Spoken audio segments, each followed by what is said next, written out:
Pierre-Alexandre Anglade, bonjour. Bonjour. Bienvenue, vous êtes député La République En Marche des Français de l'étranger. Votre circonscription, c'est ce qu'on appelle le Benelux. C'est ça. Belgique, Pays-Bas, Luxembourg. Alors, en France métropolitaine, la campagne des régionales est vraiment lancée.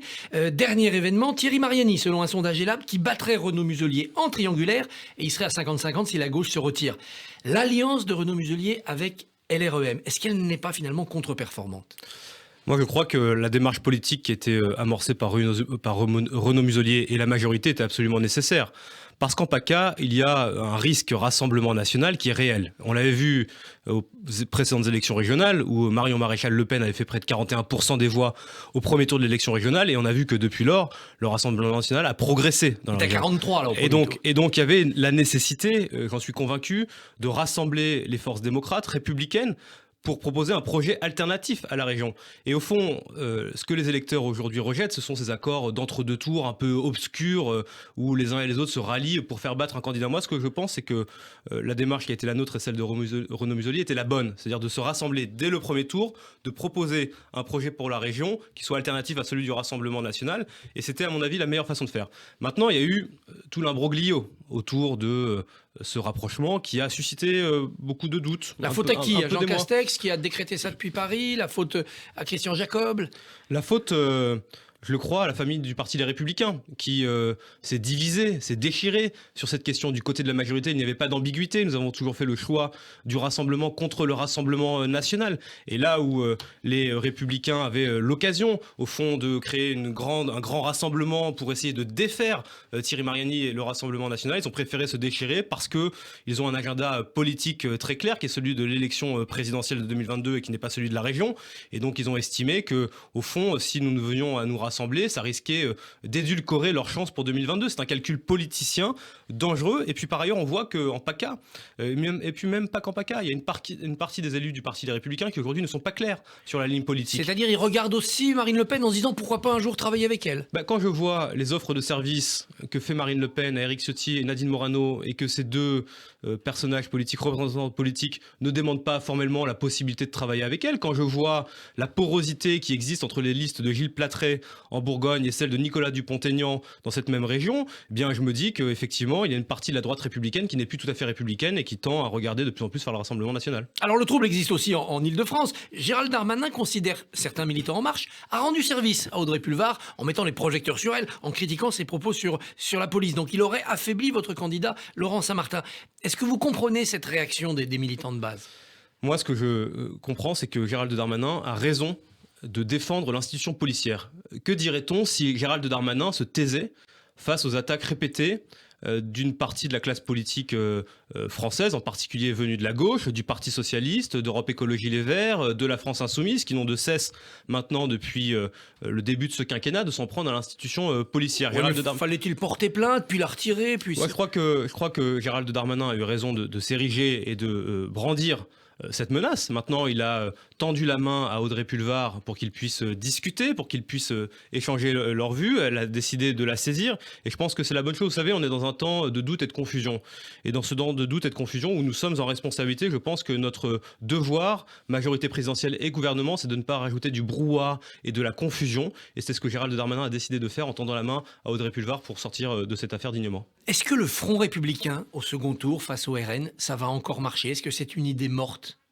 Moi, je ne crois pas que ce soit une idée morte. Et je crois que pour beaucoup de démocrates, pour beaucoup de Françaises et de Français qui sont attachés aux valeurs de la République, à la démocratie, eh bien, cette volonté d'être capable de se rassembler face à un parti qui n'est pas républicain, qui n'a pas les valeurs de la République, est un parti qui exclut, qui est un parti qui ostracise, qui est un parti qui divise et qui fracture, qui est le Rassemblement national, eh bien, je pense que pour beaucoup de Français et pour les partis républicains, c'est un devoir de faire front face à Marine Le Pen et face au Rassemblement national. Et si le Rassemblement national prenait une ou plusieurs régions, est-ce que ce serait une catastrophe ou est-ce que ça ne serait pas l'occasion de montrer qu'ils ne sont peut-être pas capables de diriger des collectivités ? Ouais, je crois que ce serait une très mauvaise chose pour la région qui serait concernée. Et d'ailleurs, on a vu dans beaucoup de villes où le Rassemblement national a pu être élu, les dérives qu'il pouvait exister parfois sur le soutien aux associations, sur certaines fêtes qui viendraient à exclure une partie des citoyens qui sont établis dans ces villes. Vous savez, le Rassemblement national, c'est pas un parti comme un autre. Je sais Marine Le Pen a tendance à vouloir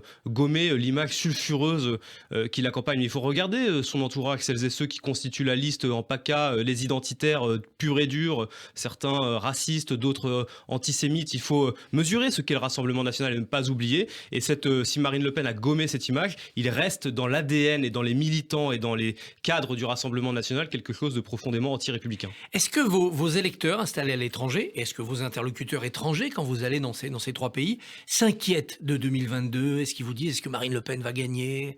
Déjà, ils constatent que Emmanuel Macron a su redonner de la force et une voix qui compte en Europe à la France. Cela faisait longtemps que la France, au fond, s'était un petit peu désengagée du fonctionnement de l'Europe et des affaires du monde. Et Emmanuel Macron a su, je crois, retrouver cet élan européen qui nous correspond à nous, États fondateurs de l'Union européenne.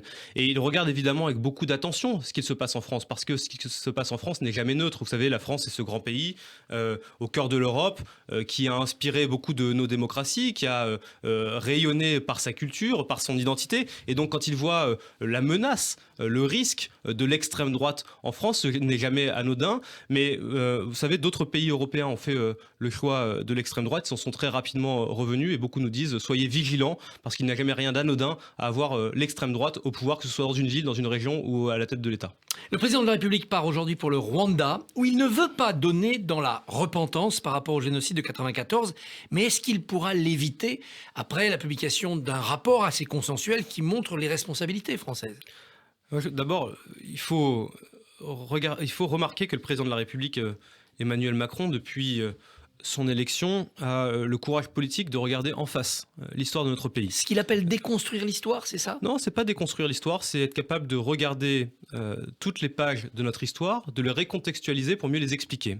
Parce qu'on voit bien qu'aujourd'hui, dans la société française, et pas que dans la société française, dans la société européenne, anglo-saxonne, au fond dans la société occidentale, il existe un malaise par rapport à l'histoire de nos sociétés, ce qui a pu être le colonialisme par exemple, le rapport à l'Afrique. Et on voit bien qu'il y a ce besoin d'expliquer, de ne rien effacer. Moi je suis profondément en opposition contre les chantres de la cancel culture qui voudraient nous faire oublier notre passé pour en construire une nouvelle. Je pense qu'il faut regarder les yeux dans les yeux notre histoire, ne rien édulcorer, observer sa part d'ombre, ce qui a été plus brillant aussi parfois. C'est ce que fait le président de la République. Il a décidé très rapidement d'ouvrir les archives en ce qui concerne l'Algérie. C'est la même chose pour le Rwanda. Il y a le rapport Duclerc qui a été rendu et qui permet, je crois, d'ouvrir une nouvelle page de l'histoire entre la France et le Rwanda. Et c'est dans cet esprit que le président de la République va au Rwanda, sans repentance, sans naïveté, mais en reconnaissant aussi la part d'ombre qui a pu être celle de la France au moment du génocide au Rwanda, le dernier grand génocide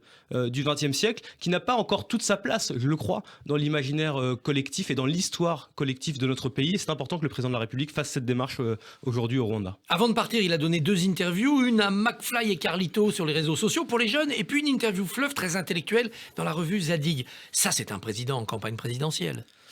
C'est un président qui s'intéresse à la vie de son pays et qui cherche à s'adresser à toutes celles et tous ceux qui font la vie de la nation. Et le président de la République, j'ai entendu beaucoup d'opposants à la fin de ce week-end tenir en ridicule l'interview qu'il a voulu donner à McFly et Carlito, se moquer. J'ai vu Éric Ciotti nous dire imagine-t-on le général de Gaulle faire des roulades avec McFly et Carlito sur la pelouse de l'Élysée. Enfin, moi j'ai envie de lui dire imagine-t-on le général de Gaulle.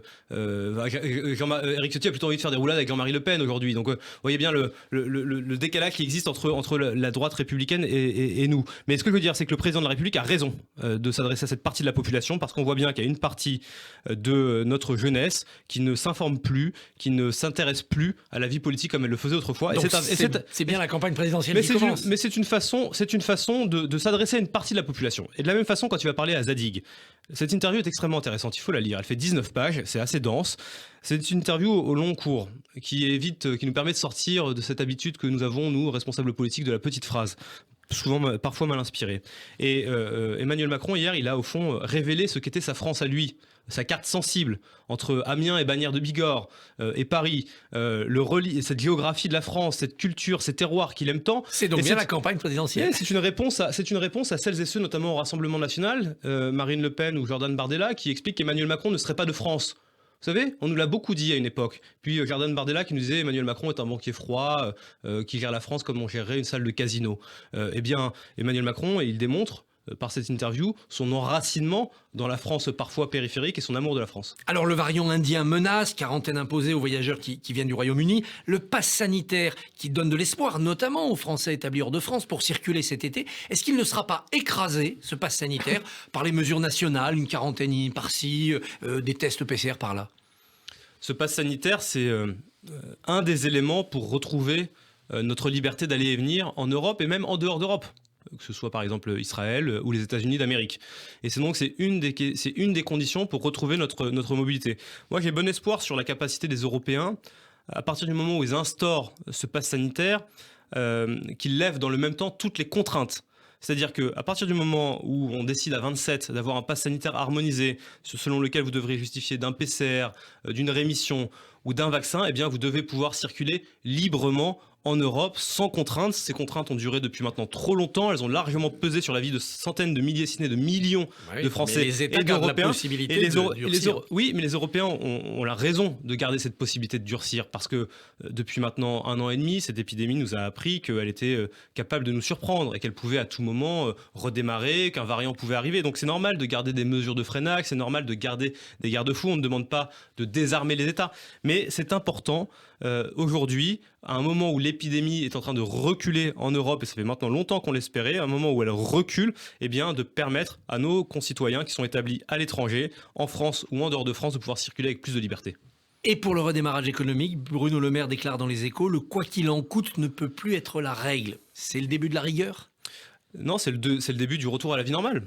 Le quoi qu'il en coûte était une mesure politique destinée à soutenir les Français et l'économie française dans toute sa complexité, dans toute sa diversité. C'était des mesures d'urgence qui visaient à répondre aux fermetures administratives imposées par l'État pour protéger la santé des Français. À partir du moment où nous sommes en train de sortir durablement de l'épidémie, à partir du moment où la population française et plus largement européenne et internationale devient largement vaccinée, eh bien c'est normal que nous sortions progressivement, mais c'est pas la fin du quoi qu'il en coûte de façon immédiate. Il y a un projet de loi de finances rectificative qui va arriver au Parlement, c'est 15 milliards supplémentaires qui vont être provisionnés. Donc je crois que la France ne regardera jamais à la dépense quand il s'agira de protéger son économie, les Françaises et les Français. Alors vous avez porté à l'Assemblée nationale la loi climat, le référendum sur le climat, qui n'aura pas lieu parce que la droite sénatoriale n'en veut pas.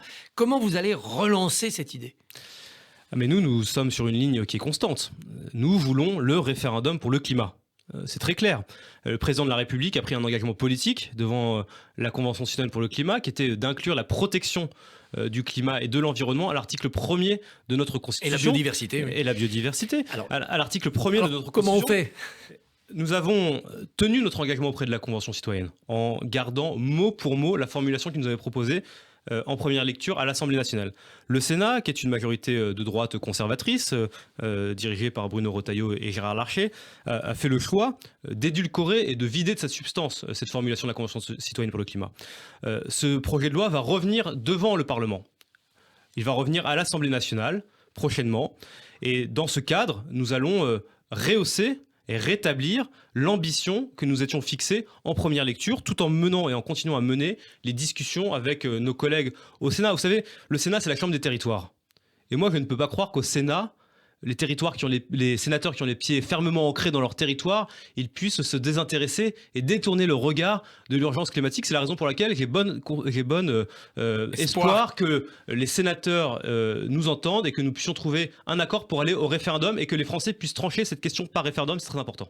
Pierre-Alexandre Anglade, merci, bonne journée. Merci à vous.